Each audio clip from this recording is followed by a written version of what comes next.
As you lose your hearing, the world fades. And you don't go outside because everybody's mumbling. You can't understand. You can't be part of the parade. All you can do is watch and see what you're missing. A lot of people after the show, they go, "Are you really hearing impaired?" I play guitar, I sing, I tell these stories, and they go, "There's nothing wrong with this guy." Hearing loss is an invisible disability. And sometimes that makes it even harder. Everyone is always speaking a foreign language.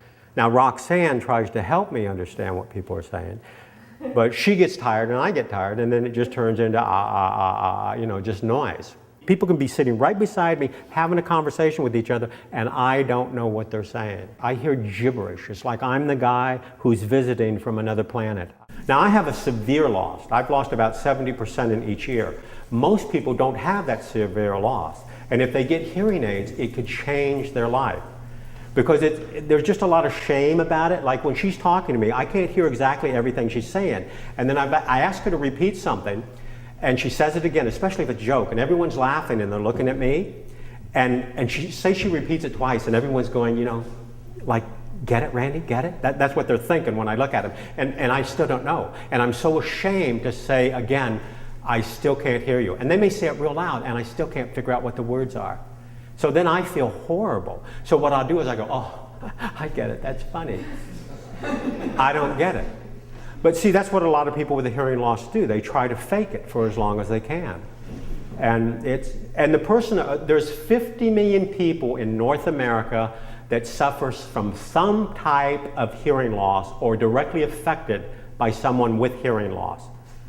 The people in the family, the people around the person with a hearing loss are psychologically affected. And what it does is the world fades away from you. Remember when I was doing that bird thing like that? It was like I was watching a silent movie. It looks like everyone's having fun and it's fading and I'm not invited to the party. I can see it happening, but I can't be in it.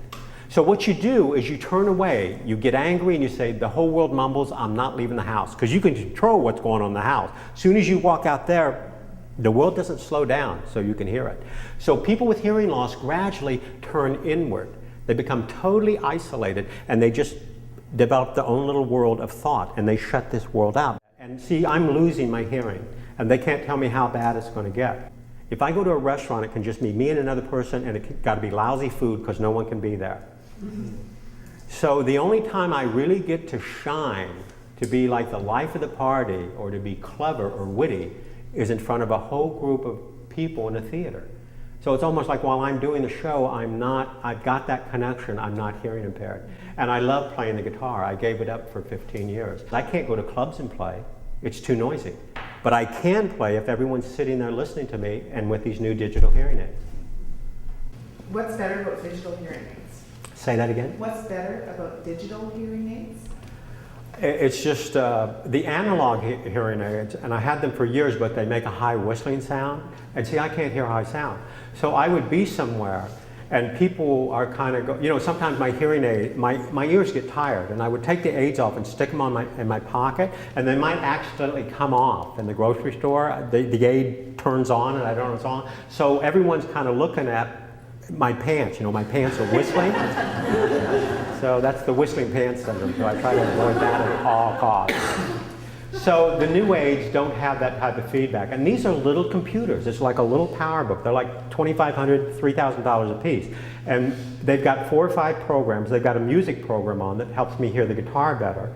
And then when I change environments, they're constantly changing. They're little computers, and they're trying to figure out the best way for me to hear.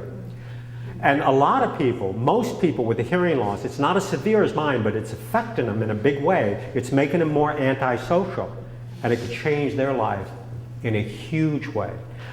So there's like the average person, once they realize something's wrong, they go 7 years before they go and see a doctor.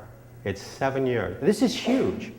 So hearing loss is a serious thing, but most people don't understand it. They don't understand hearing loss at all. We should play a little more. Okay, I heard really something. like your I don't know guitar. what you said. We wish you'd play a little more. Oh, more music? Yeah, everybody says that. The show would be longer if I did, so I'm going to try to eventually put a CD together. I just haven't gotten around to doing it. What will become of the film?